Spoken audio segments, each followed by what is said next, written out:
Abraão, Eis-me aqui. toma teu filho, teu único filho, Isaque, a quem amas. Vai-te à terra de Moriá e oferece-o ali em holocausto, sobre um dos montes que eu te mostrarei.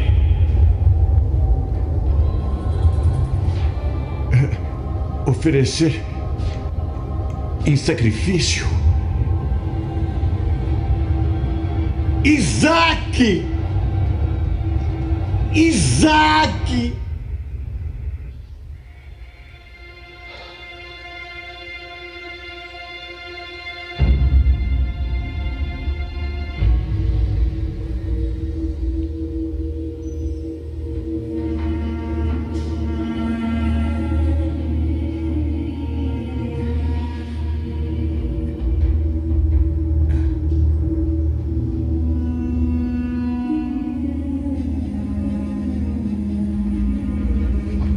Qual a distância para Moriá? 3 dias de viagem. Isso se o nosso mestre aguentar. Mestre, eu posso ajudá-lo? Não, não pode.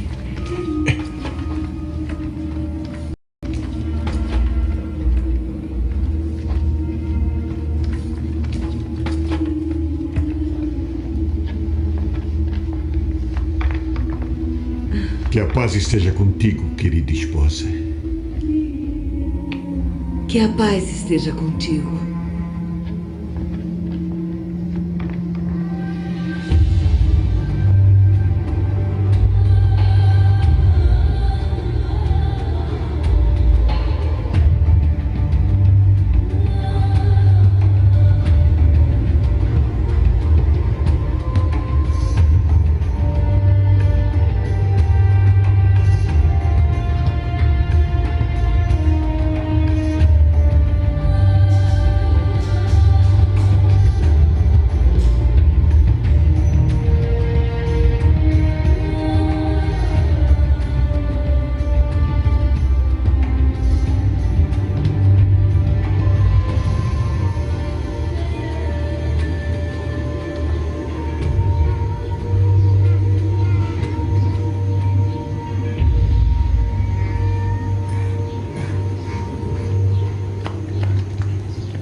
Pai, por que sacrificamos?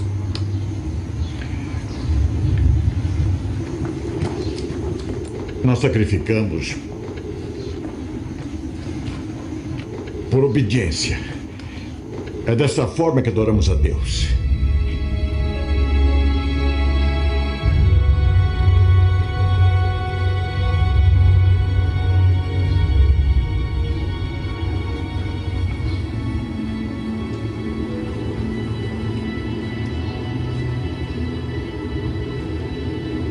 Esperai aqui com o jumento.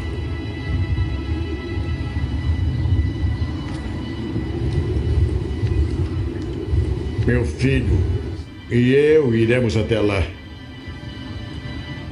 E havendo adorado, voltaremos para junto de vós.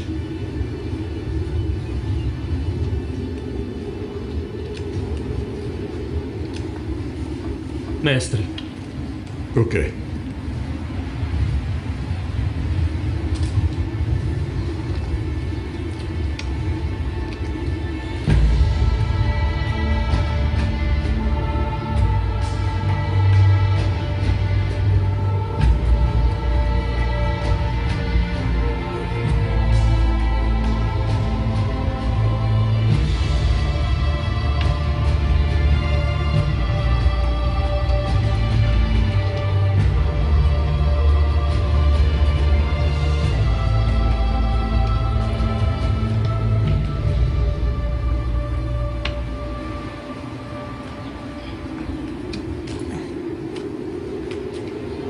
Pai,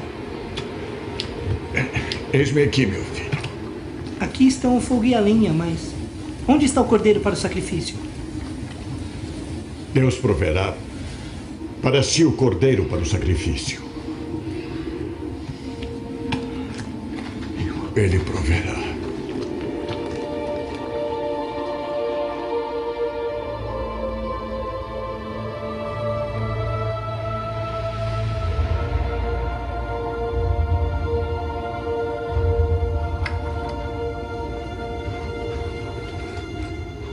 Pai, estamos prontos.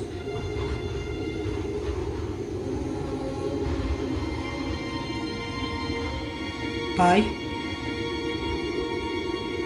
Pai? Pai?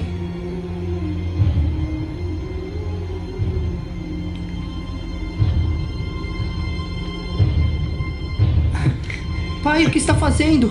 Pai, não! Deus!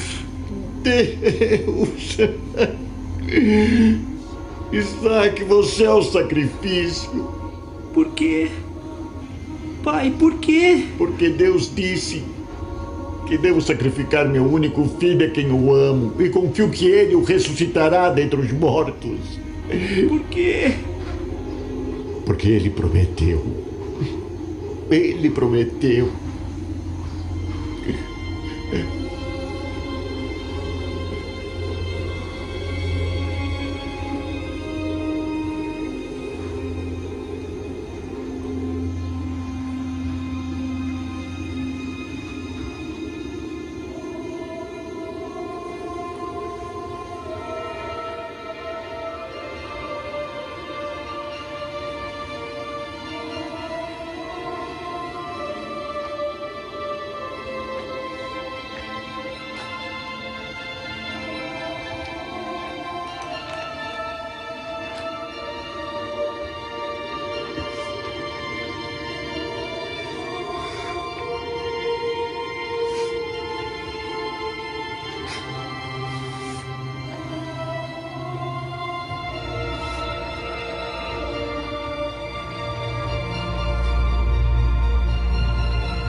Meu Deus!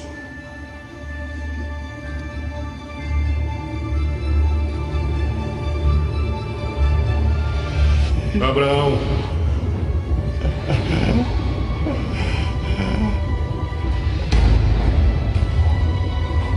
Abraão! Abraão!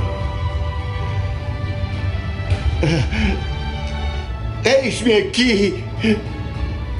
Não estendas a tua mão sobre teu filho, nem lhe faças nada, pois agora sei que temes a Deus e não me negaste teu filho, teu único filho, a mim.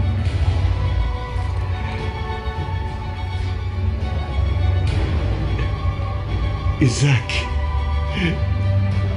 Oh, Isaac, meu menino, meu filho, graças a Deus.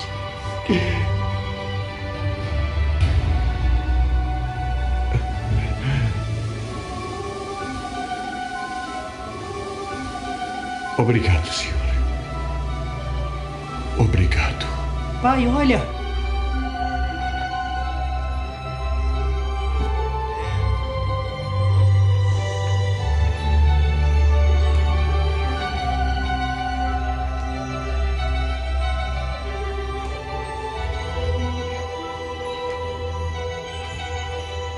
Chamaremos este lugar Como chamaremos? O Senhor Proverá. O que significa? Significa que no monte do Senhor se proverá. Sempre.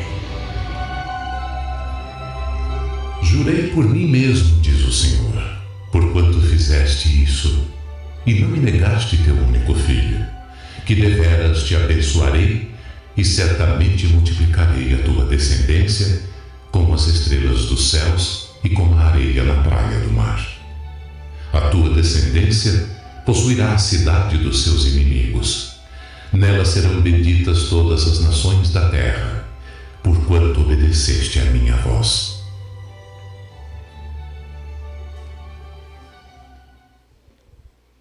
Aleluia.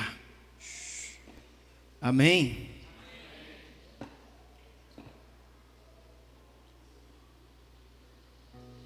Amém? Quem tinha mais fé ali?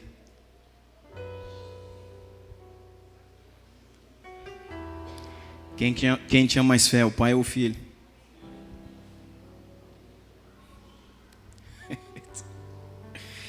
Tem que ter muita fé para matar, né, irmãos? Mas tem que ter mais fé ainda para morrer.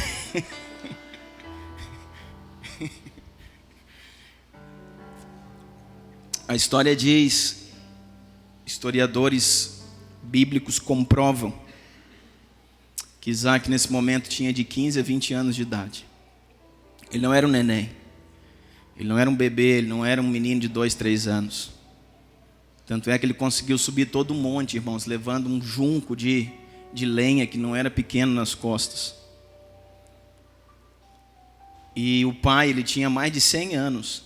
O pai era velho, mas pensa num velho. E essa história, esse vídeo, sabe, de muitos que eu procurei, retrata muito bem isso, porque quando ele tentou pegar o menino escapuliu, e se o menino não quisesse, ele não seria morto. Porque só estavam os dois ali. Não tinha guarda, não tinha servo, não tinha mãe, não tinha o jumento, tudo ficou lá embaixo. Só estavam os dois ali. O pai queria, ou se não queria, precisava, estava decidido em matar o filho. E o filho estava decidido em entregar a sua vida. E ali, irmãos, é a configuração do céu. É o pai que precisa que alguém morra pela humanidade. É o pai que precisa que alguém dê a vida pela humanidade, Jesus. E o filho que diz: eu vou entregar a minha vida. Ninguém a tira de mim, mas eu a dou. Não foi isso que Jesus falou? Ninguém a tira de mim, meu pai não me obrigou, mas eu a dou. Ali, irmãos, o pai não podia obrigar.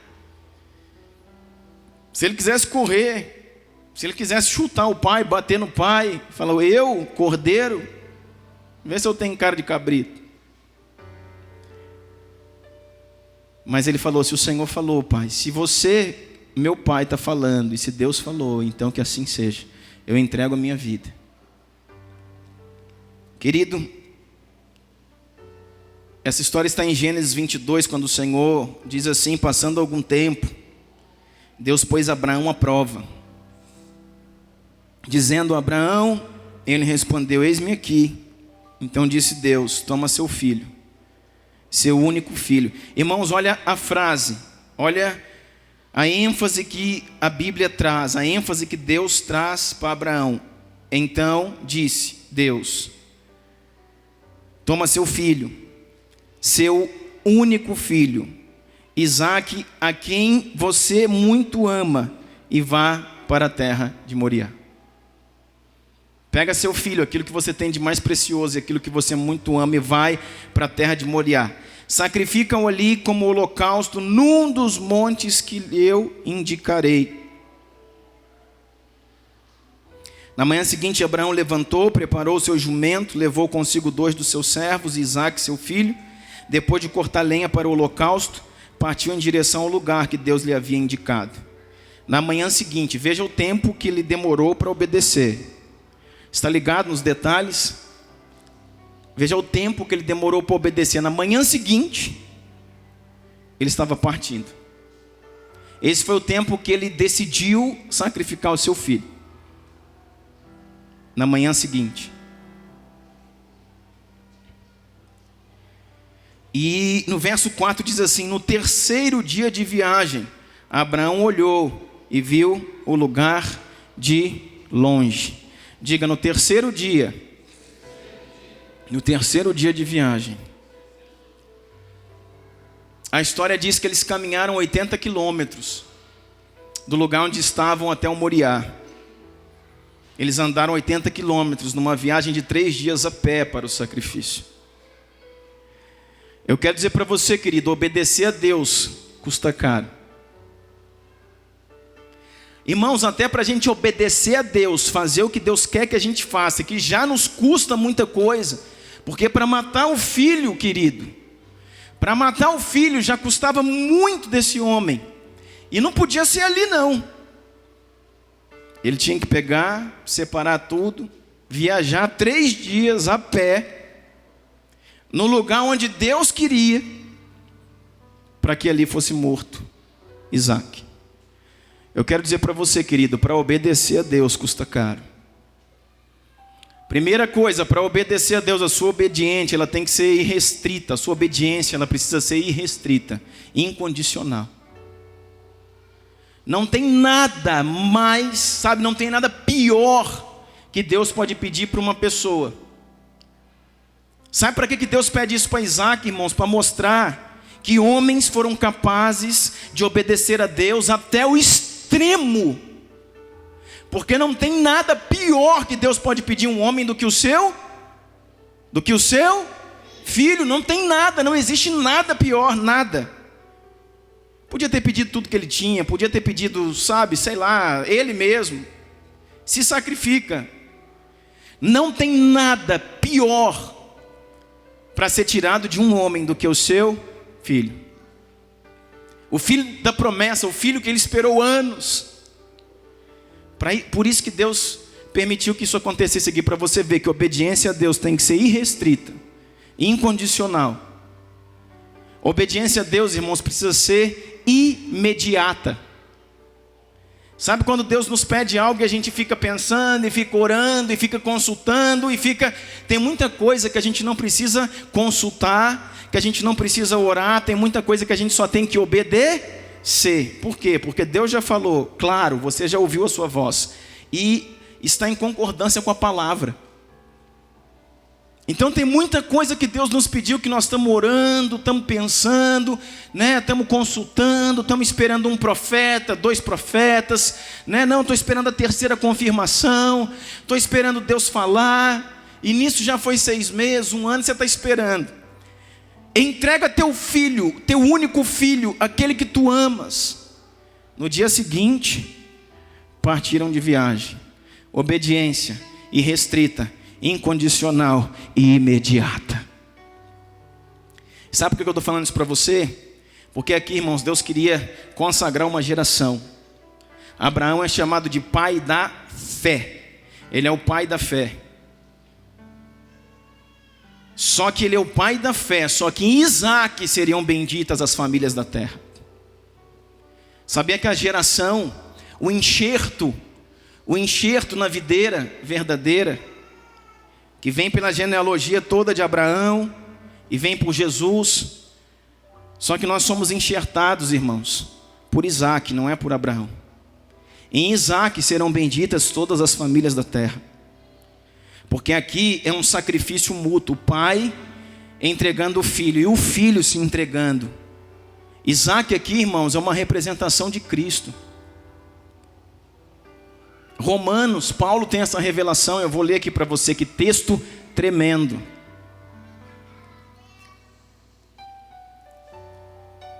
Romanos capítulo 9, verso 6, diz assim, dá uma olhada nesse texto, Romanos 9, 6. Não pensemos que a palavra de Deus falhou, pois nem todos os descendentes de Israel são Israel. Já viu isso aqui? Não pensemos que a palavra de Deus falhou, pois nem todos os descendentes de Israel, nem todos que um dia viraram Israel são realmente de Israel. Nem por serem descendentes de Abraão passaram todos a serem filhos de Abraão. Ao contrário, por meio de Isaac, a sua descendência será considerada. Meu Deus. Noutras palavras, não são os filhos naturais que são filhos de Deus, mas os filhos da promessa é que são considerados descendência de Abraão. Não é a descendência natural de Abraão que são os filhos de Deus, é a descendência da promessa que vem por Isaac, pelo nascimento de Isaac e pelo sacrifício de Isaac. Porque Isaac, irmãos, é contabilizado no céu como alguém sacrificado. Isaac é contabilizado no céu como uma primícia, como primogênito de Abraão, que entrega o seu filho, e por entregar seu filho, toda uma geração foi consagrada a Deus. Por isso que Moisés, quando se apresenta a Faraó no Egito, diz assim a Faraó: Deixa o meu povo ir. Deus mandou ele dizer: deixa o meu povo ir para me adorar. Por que é o povo de Deus? Por causa de Isaac. Deixe o meu primogênito. Israel é o meu primogênito. Por quê, irmãos? Por causa da primícia. Isaac entregue ao Senhor. Todo um povo foi consagrado. Você precisa entender isso, irmão. Você precisa entender isso, irmão. Que tudo aquilo que é primeiro, que você tira e consagra, Deus consagra o restante. Pelo amor de Deus, aprenda isso. Pastor, eu tenho um tempo com Deus todo dia. No final do dia, Deus recebe? É claro que sim. Mas se for no início do dia, é melhor para você. Se o seu devocional for a primeira coisa que você faz no dia, é melhor para você, porque é a primícia do dia. Quer dizer que o restante do dia tem algo especial, consagrado a Deus. Ah, mas eu trabalho cedo, acorda mais cedo, irmão. Dobra seu joelho antes de sair de casa, tem um tempo com Deus. Consagra o seu dia. E Deus aqui estava querendo então, através de Isaac, fazer o quê? Separar um povo. Deus estava querendo separar um povo. Deus estava querendo chamar um povo de seu, falar: esse é o meu povo. Por que Deus podia falar: esse é o meu povo? Porque o pai desse povo, o pai dessa geração, Abraão, entregou a primícia e consagrou todo o povo. Só que deixa eu falar uma coisa para você. Deus também queria consagrar um território. Deus queria consagrar um território. Como assim, pastor? Irmãos, olha para mim e presta atenção, que essa palavra não é como a palavra que nós ministramos nos últimos 3 domingos ou 4, é uma palavra profética. Tem alguns links. Você precisa entender o que eu estou falando aqui. Deus queria consagrar um território. Por quê? Deus queria consagrar um lugar. Por que Deus não falou assim: pega teu filho, teu único filho, o filho que tu amas, vai ali na esquina e sacrifica ele. Vai atrás da tenda e sacrifica ele. Vai na cidade seguinte aí, vai fora do arraial e sacrifica ele. Não, vai ao monte chamado Moriá. Esse é o lugar que eu determinei. Por quê? Porque Deus tinha uma coisa com esse lugar. Porque Deus tinha uma coisa com esse lugar. Porque Deus escolheu este lugar para que através do sacrifício que seria feito de um cordeiro neste lugar, esse lugar ficasse selado para algo no futuro. Irmãos, Deus não faz nada de graça, Deus não faz nada, sabe, sem intenções. Tudo aquilo que Deus está fazendo, irmãos, aponta para algo. A Bíblia inteira de Gênesis e Apocalipse, ela está interligada. O Antigo Testamento inteiro está apontando para o Novo Testamento, e o Novo Testamento explicando o Velho. A palavra em Hebreus fala isso. Deus estava escolhendo um lugar, e por isso eles andam 80 quilômetros e chegam até aquele lugar. E quando chega aquele lugar, quando você viu aí, Abraão levanta aquela faca, aquele punhal, aquele cutelo para imolar seu filho, o Senhor fala: não faça isso, para agora. Deixa eu falar uma coisa para você. Nesse tempo, o nosso Deus impediu Abraão de sacrificar o seu filho. O nosso Deus, por amor, impediu Abraão de sacrificar o seu filho. Só que é sacrificado um cordeiro no lugar dele.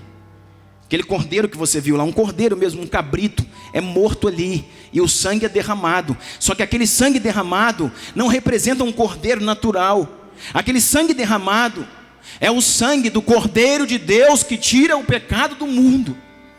Aquele cordeiro é Jesus. A representação daquele cordeiro que está sendo morto no lugar de Isaac, o cordeiro do livramento, o cordeiro que morre no seu lugar, aquele é o sangue de Jesus, que está tocando aquela terra chamada de Moriá. Amém? Então nesse tempo aqui, o Senhor impediu Abraão de matar o seu filho. poupou o filho de Abraão. Só que há 2000 anos atrás, Deus não poupou o seu próprio filho. Por amor de mim e de você, Ele sacrificou o seu filho. Você está entendendo isso? Que por amor de mim e de você, Ele sacrificou a Jesus. E Ele morreu, irmãos. E eu quero mostrar algo para você. Gostaria que você abrisse em 1 Crônicas no capítulo 21.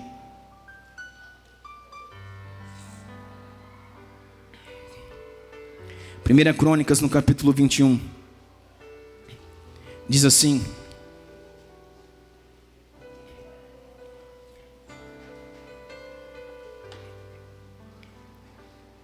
Satanás levantou-se contra Israel e levou a Davi a fazer um recenseamento do povo.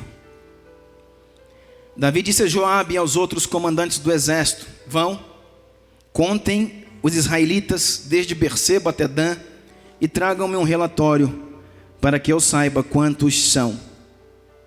Joabe, porém, respondeu: que o Senhor multiplique o povo dele por 100, ó rei, meu senhor. Não são porventura todos eles súditos do meu senhor? Por que meu senhor deseja fazer isso? Por que deveria trazer culpa sobre Israel? Você está vendo, irmãos, que um homem chamado Joabe está avisando Davi. Para que você quer contar o povo? Para que o Senhor vai trazer culpa sobre Israel? Por quê, irmãos? Porque o censo era proibido. Contar o povo, o Senhor havia proibido ou dado toda uma estratégia para que isso fosse feito. Agora eu te pergunto, por que contar o povo era proibido?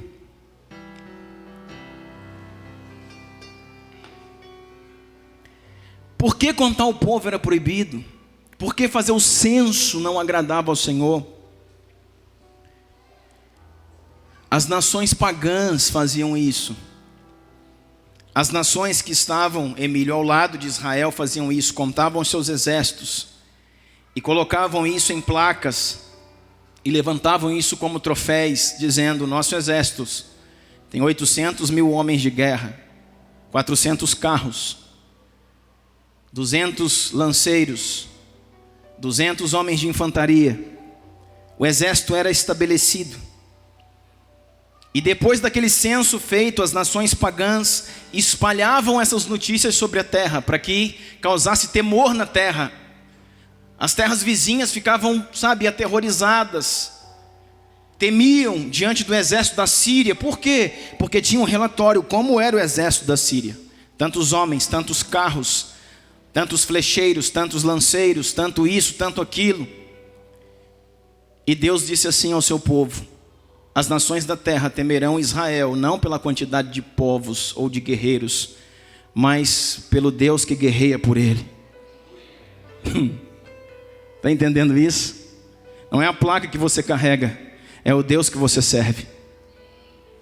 Não é a habilidade que você tem, é o Deus que você serve. Não é quantas faculdades você já fez, é o Deus que você serve. Não é a sua pós-graduação, é o Deus que você serve. Não é a sua influência, é o Deus que você serve. Não é o tanto que você é bom, é o Deus que você serve. Israel seria temido entre as nações, não pelo número de guerreiros, mas pelo Deus que lutava por Israel. Então Deus falou assim: não contem o povo, porque isso não faz diferença para vocês. Vocês indo com 1000 soldados ou com 1 milhão, sou eu quem guerreio as vossas guerras. Por isso que na época de Gideão, irmãos, tinha aquele tantos lá, 32.000. E o Senhor falou: vai só com 300.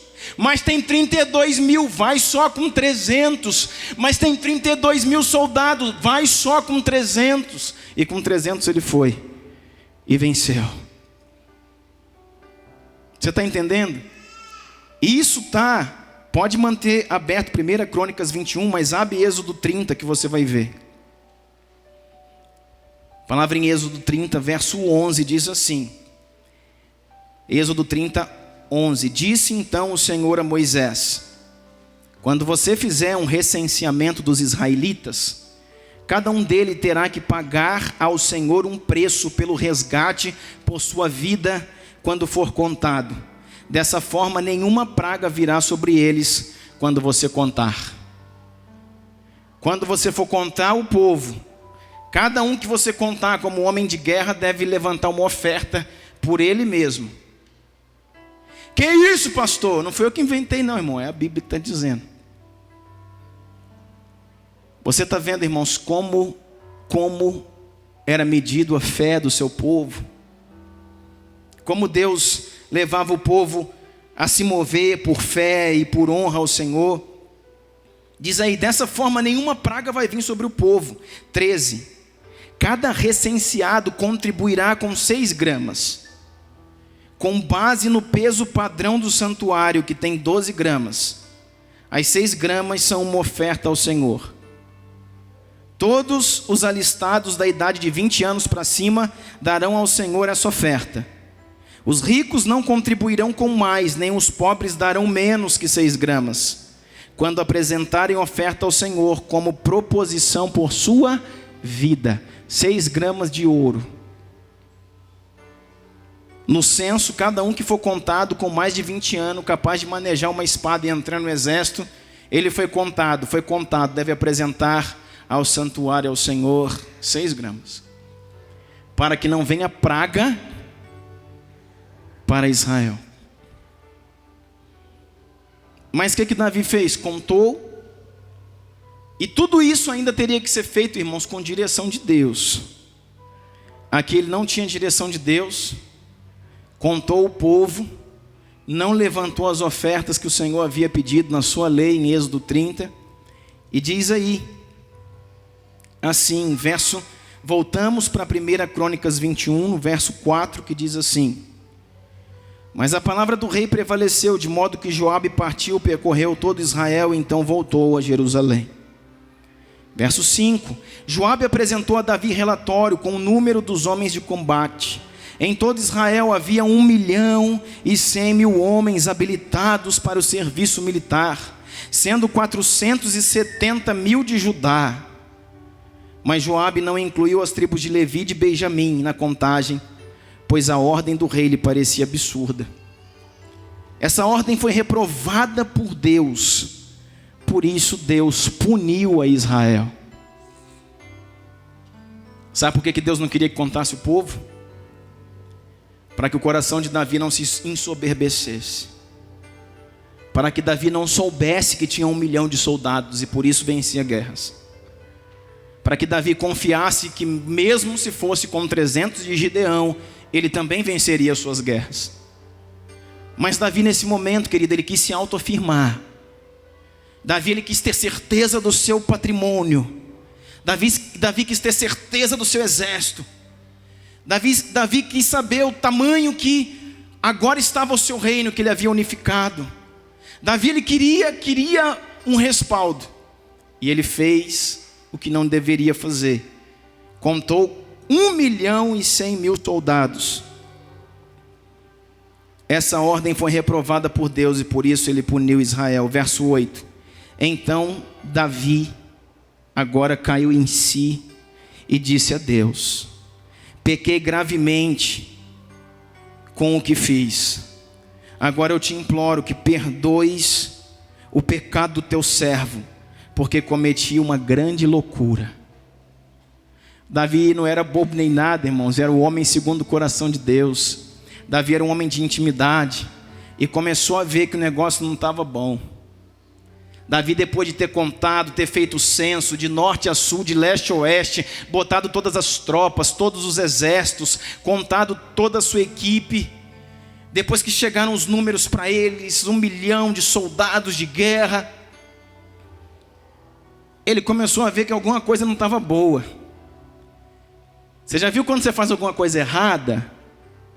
Você já viu quando você faz alguma coisa que não deveria e você sente um clima ruim com Deus? Ou é só eu que sinto isso? Alguém já sentiu isso? Sente um clima ruim, parece que você fala: poxa, o que eu fui fazer? Fui arrumar sarna para me coçar. O que eu fui inventar? Para que eu fui mexer com isso? Por que eu não fui ouvir o Senhor? Por que eu não dei ouvido à voz do Espírito? Sabe, quando você fica mal e não consegue dormir direito, e levanta de noite, e quer orar e não consegue, e quer adorar o Senhor e não consegue, a sua adoração não vai, não rompe as barreiras espirituais, e você sente uma coisa ruim. Davi estava ruim, e começou a orar dizendo: Deus, pisei na bola, Deus, me precipitei, Deus, falhei contigo, Deus, quebrei tua lei, Deus, profanei teu mandamento, Deus, tem misericórdia de mim. Verso 14: o Senhor enviou assim uma praga sobre Israel, e 70.000 homens de Israel morreram. Você está vendo a responsabilidade de um líder? Tem muita gente que quer ser líder, irmão. Quer ser líder sem ter a responsabilidade de um líder. Se o líder errar, irmãos, ele leva todo mundo junto. Você quer ser líder? Você sabia que tem muita gente querendo casar, mas não sabe a responsabilidade de uma casa, de uma esposa, de filhos. Você, marido, sacerdote do seu lar, você é o líder da sua casa. Sua casa depende do seu posicionamento. Sua casa depende das suas posições. Sua casa depende das suas decisões, em todos os sentidos. A sua esposa, os seus filhos e suas gerações dependem daquilo que você decide, de como você age, de como você se coloca. E na sua decisão correta você pode abençoar sua família, e na sua posição errada você pode destruir a sua casa, levar seus filhos à ruína, levar o seu casamento por água abaixo. Ainda que seus filhos pequem, não peque você. Ainda que sua esposa peque, não peque você. Porque é contigo que Deus tem um negócio sobre a sua casa, sacerdote.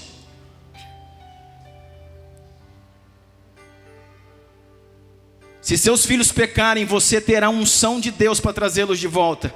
Se sua mulher pecar, você terá unção de Deus para trazê-lo de volta. Mas se você, líder, sacerdote, pecar, dificilmente eles terão força suficiente para trazer você de volta. Dificilmente. Porque a autoridade e o estabelecer daquilo que Deus faz na família está quebrado, está rompido. Você está me entendendo? Aqui, Davi ficou ruim e não adiantou. Verso 14 diz: o Senhor enviou uma praga sobre Israel, de norte a sul, de leste a oeste. Sabe que praga que era esse, irmão? Um anjo. Um anjo. Sabe o que Deus chama de praga? Um anjo. Você já viu anjo ser chamado de praga? É aqui. Um anjo negro. Um anjo grande. Um anjo com uma espada flamejante, uma espada de fogo. Quem sabe não é o arcanjo Miguel, o líder dos exércitos celestiais. Irmãos, que sobrevoou de fora a fora aquele lugar. E aonde ele ia passando, o anjo com a espada de fogo, uma sombra negra ia pairando sobre onde ele ia passando, e tudo ali ia morrendo. Historiadores dizem que não morreu somente homens e mulheres, morreram animais, morreram plantas. Aonde a sombra da escuridão passava, tudo era destruído. Que é isso? E muitas vezes nós lemos essas coisas, irmãos, como se fosse uma coisa, sabe? Um conto de fada, a gente pensa num filme, querido.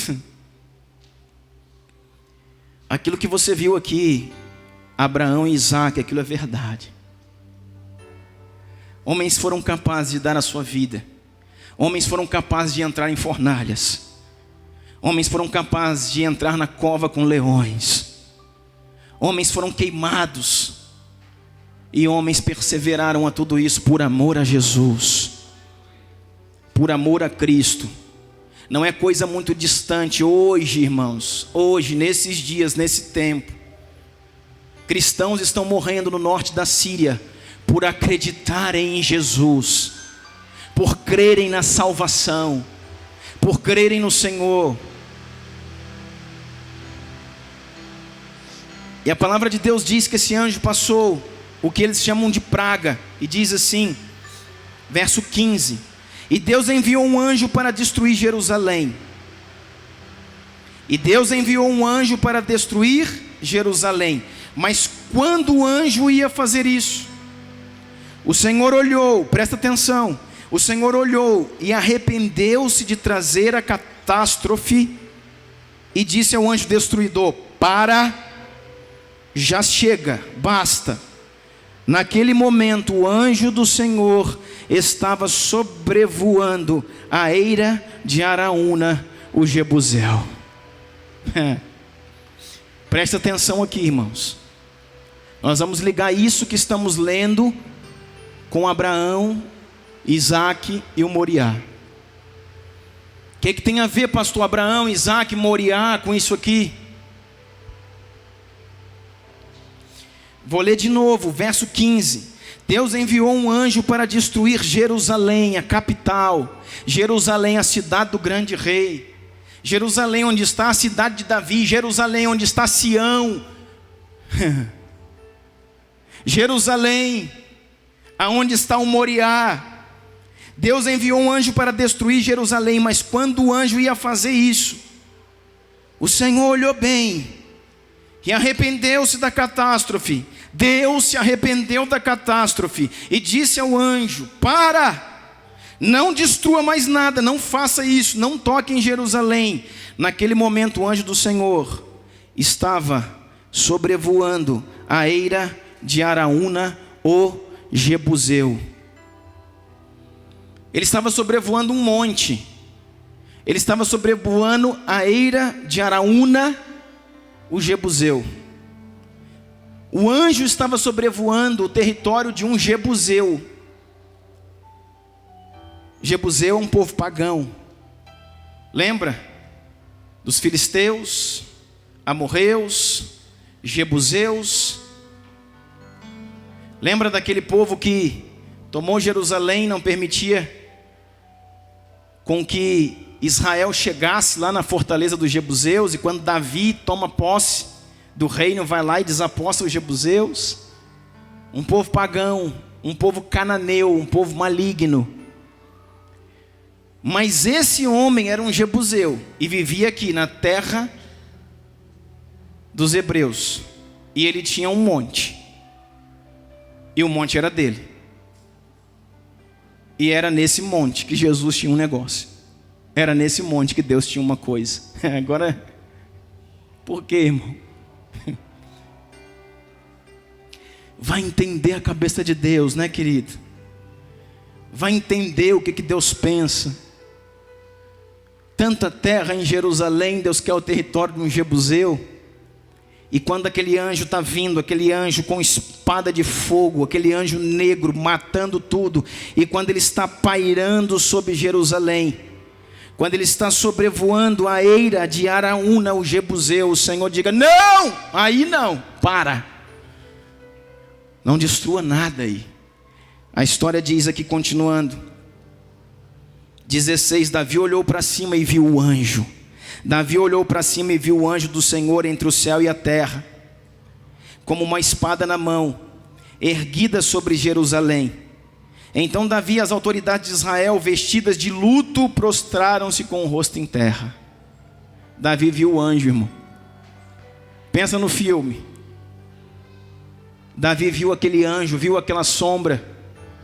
E diz aqui que as autoridades de Israel se prostraram. Depois disso, o anjo do Senhor mandou Gade dizer a Davi que construísse um altar ao Senhor na eira de Araúna, o Jebuseu.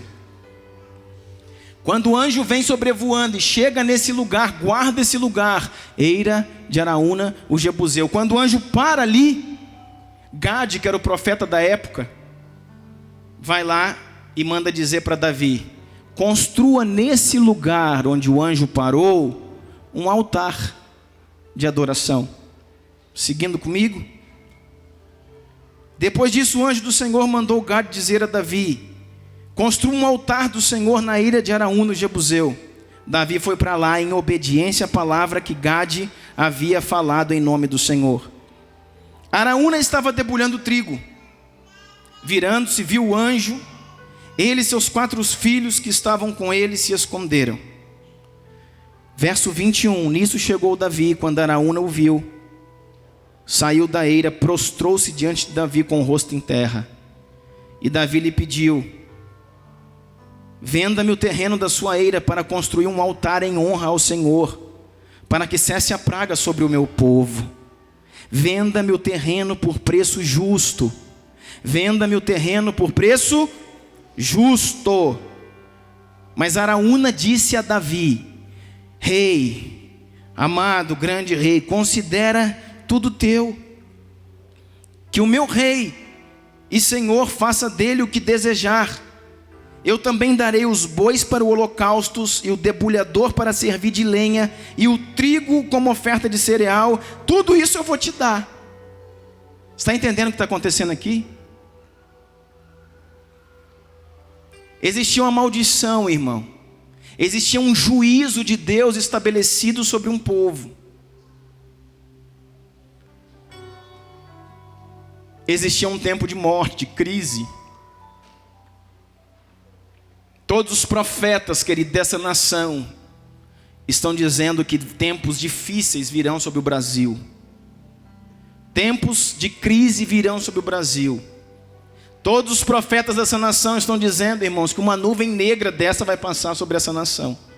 Você está entendendo?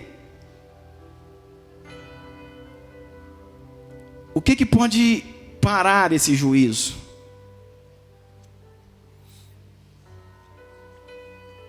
Quando o anjo passa pela eira de Araúna, ele para. Deus falou: não, aí você não pode tocar mais, chega. E aí o profeta Gade vai lá e fala para o rei: vai lá no lugar onde o anjo parou e levanta um altar. Então ele vai ao dono da eira para poder comprar aquele lugar. Davi vai lá e chega assim: eu quero esse lugar. Ponha preço, e preço justo. E o jebuseu diz assim: não, tu é o meu rei. Embora eu não tenha nada com o teu povo, embora eu não tenha nada com o teu Deus, embora eu seja ímpio e minha crença seja outra, eu vou te dar tudo isso. Você pode ficar com o meu território, você pode ficar com a eira, você pode ficar com o gado para o sacrifício, você pode ficar com os debulhadores, que eram os carros para usar de lenha, e você ainda pode ficar com o trigo que eu colhi, com o cereal, como oferta de cereais. Está tudo pronto. E muitos de nós só falaríamos: uhul, uhul, está tudo pronto. E Davi diz a frase que foi cantada aqui pelo Emílio: não te darei algo que não me custe. Deixa eu falar uma coisa para você, nós já estamos chegando no final. Existe uma responsabilidade nas nossas mãos. Por isso eu estou dizendo que essa noite é uma noite histórica.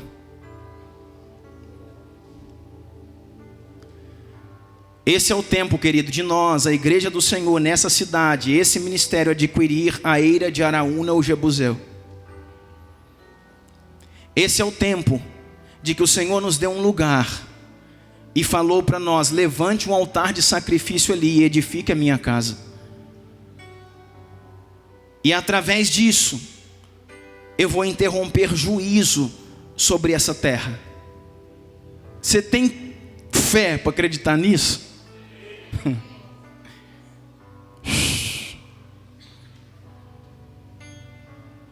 E nós estamos orando, querido, nós oramos aqui na vigília porque cremos nisso. Deus pode fazer.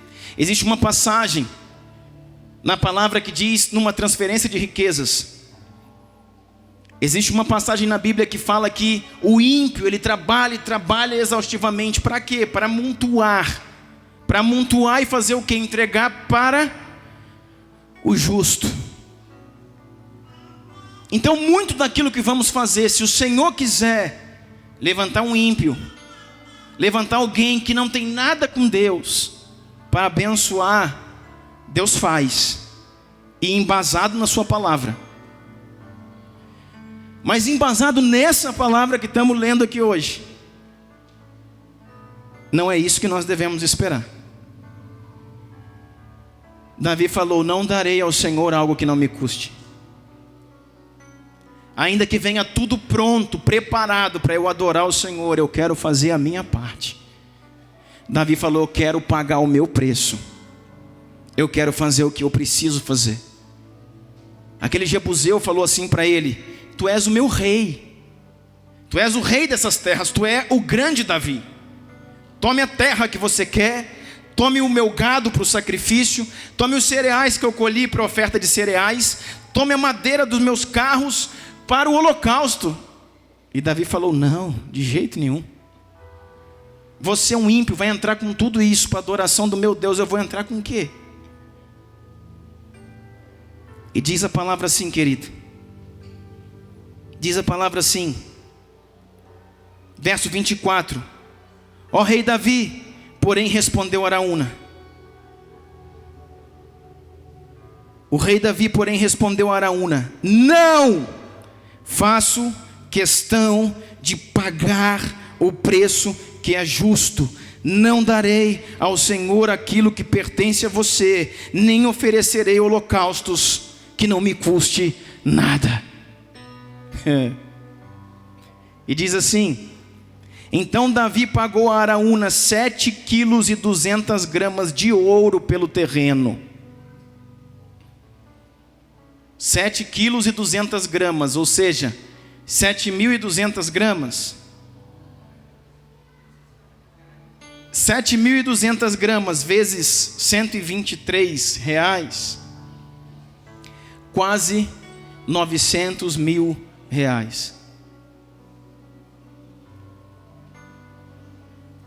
Pela eira. Olha o texto, o mesmo texto em 2 Samuel 24, verso 21, diz assim. 2 Samuel 24, 21 fala a respeito da mesma coisa, diz assim: e disse: porque o meu senhor rei veio ao seu servo, Araúna falando com ele, respondeu Davi, para comprar sua eira e edificar nela um altar ao Senhor, para que cesse a praga no meio do meu povo. Araúna disse a Davi: meu senhor e rei, pode ficar com o que desejar, eu oferecer sacrifício. Aqui também estão os bois para o holocausto, o debulhador e o jugo dos bois para a lenha. Olha o verso 23. Olha o verso 23. Ó rei, eu dou tudo isso para ti. E acrescentou: que o Senhor teu Deus aceite a tua oferta. Está entendendo? Ele falou assim: que o Senhor, que é teu Deus, não é meu, aceite a oferta que você vai fazer, porque ela não é a minha oferta, ela é a sua oferta. Eu estou te dando algo só porque você é rei. E na verdade, você é dono de tudo isso aqui. E na verdade, se você quisesse tomar a força, você teria o direito. Então eu estou te dando. E Davi falou: eu não quero. Ponha preço, e preço justo. Dizem os historiadores, irmãos, que aqui ainda fala, tem uma versão que fica meio complicado, mas aqueles que estudam o texto dizem que ele ainda pagou pelos bois 50 peças de prata.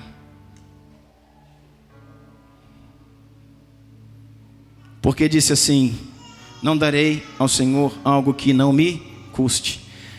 Tá, e aí, pastor, eu quero dizer para você, querido, baseado na palavra de Deus, nos últimos tempos existirão transferências de riqueza. A Bíblia nos declara isso. E a Bíblia nos declara que tem muita gente trabalhando, irmão, muita gente, para que Deus possa trazer recurso para a casa do Senhor. E se Deus quiser se mover dessa forma, Ele vai se mover. O outro lado disso é o que nós estamos falando aqui nessa noite. Davi chega e diz: eu vou fazer a minha parte. Eu vou me esforçar e eu vou dar a Deus o que Ele é digno de receber. E vou tirar isso do meu bolso.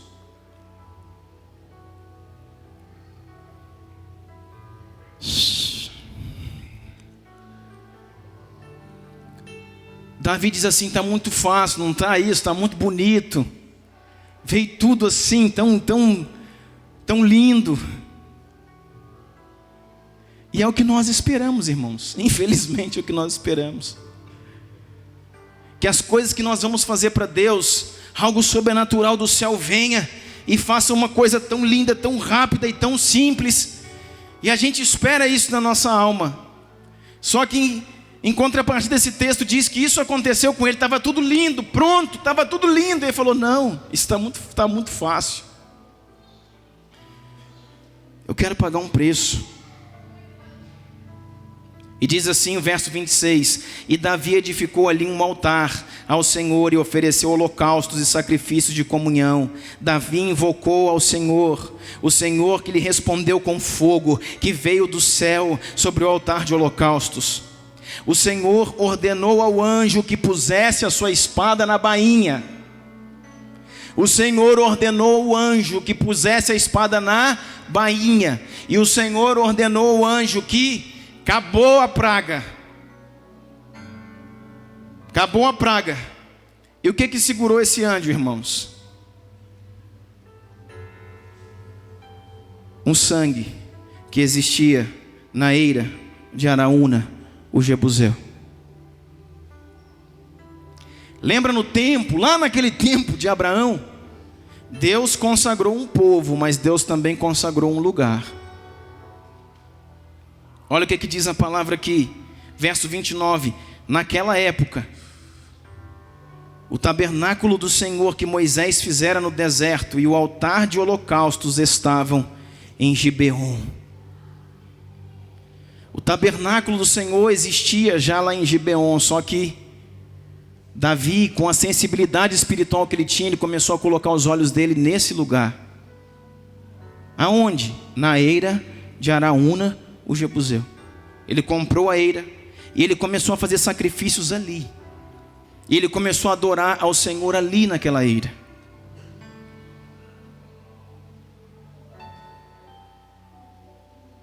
Segunda Crônicas capítulo 3, vamos matar a charada. Segunda Crônicas capítulo 3, verso 1 diz assim: Davi foi impedido por Deus de construir o templo. O Senhor falou que seu filho construiria. E diz assim, 2 Crônicas capítulo 3, verso 1. 2 Crônicas capítulo 3, verso 1. Começou Salomão a edificar a casa do Senhor em Jerusalém. E começou Salomão a edificar a casa do Senhor em Jerusalém, no Monte Moriá, aonde o Senhor apareceu a Davi, seu pai, no lugar que Davi tinha preparado, na eira de Ornã, ou na eira de Araúna, o Jebuseu.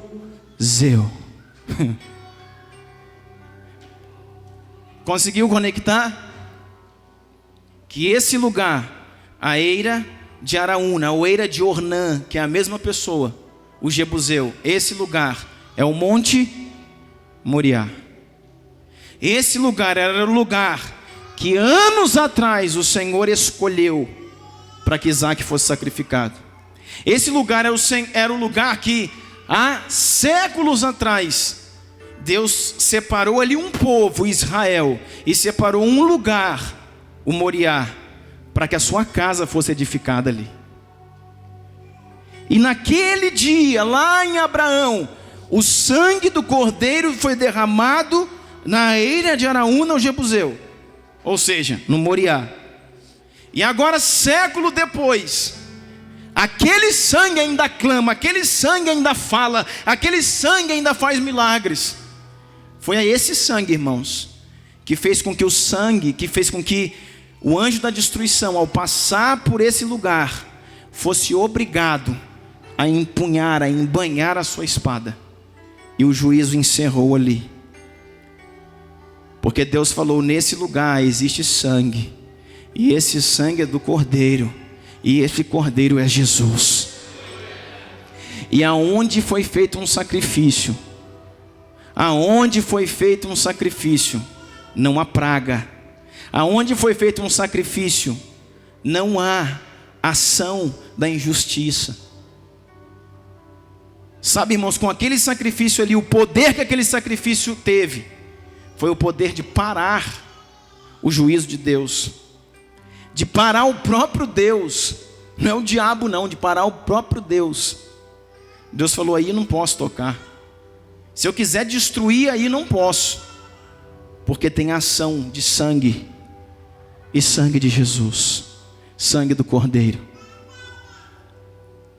Davi então, irmãos, vai lá, compra esse lugar pelo valor que nós falamos aqui, e diz assim: eu não posso edificar o templo, Deus não deixou, disse que tem que ser para a minha geração, mas o lugar eu já sei, e esse lugar é aqui, nesse monte, no Moriá, será levantado a casa de Deus. Nesse lugar que interrompeu o juízo, que interrompeu a maldição, nesse lugar em que foi feito um sacrifício, é nesse lugar. Deus tem um negócio com esse lugar. Nós pagamos o preço por ele, edificamos um altar aqui, e nós vamos abençoar o nosso reino através desse lugar. Para terminar, eu quero que você abra em 2 Crônicas 7, você vai ver o que acontece. Foi o texto que nós lemos no início desse culto. 2 Crônicas 7 diz assim: Davi morreu, Salomão levantou o templo. Levantou o templo aonde? No Moriá.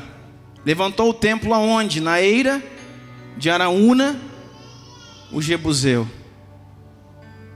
2 Crônicas 7 diz assim, verso 11: quando Salomão acabou de construir o templo do Senhor e o palácio real. Está vendo que ele construiu a sua casa também? Só que o que veio primeiro aí? Quando Salomão acabou de construir o templo do Senhor e o palácio real, executando bem tudo o que pretendia realizar no templo do Senhor e também no seu próprio palácio, quem que vem primeiro? Verso 12: o Senhor lhe apareceu de noite e disse: ouvi sua oração e escolhi este lugar para mim como um templo de sacrifícios. Irmão, este lugar, Moriá, este lugar, a eira de Araúna, o Jebuseu, este lugar, o templo construído neste lugar, o Senhor disse: eu escolhi este lugar para mim como um templo para sacrifícios.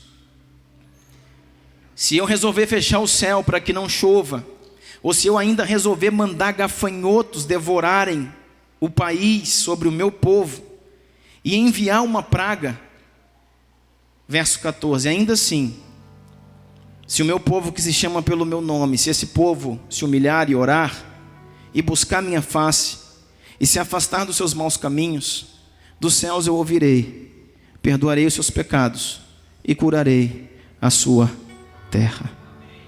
Olha o 15:16. De hoje em diante os meus olhos, diz o Senhor, os meus olhos estarão abertos e os meus ouvidos atentos à oração que se fizer neste lugar. Eu escolhi e consagrei este templo para que o meu nome seja nele para sempre. Meus olhos e o meu coração nele sempre estarão. Diga assim: Deus separou um povo e Deus separou um lugar. Eu quero dizer para você, querido, que Deus separou um povo nessa cidade. Diga assim: quem faz parte desse povo? E Deus separou um lugar. Deus separou nessa terra um lugar. Deus separou nessa terra um lugar para que fosse comprado, adquirido e levantado um templo em adoração ao seu nome.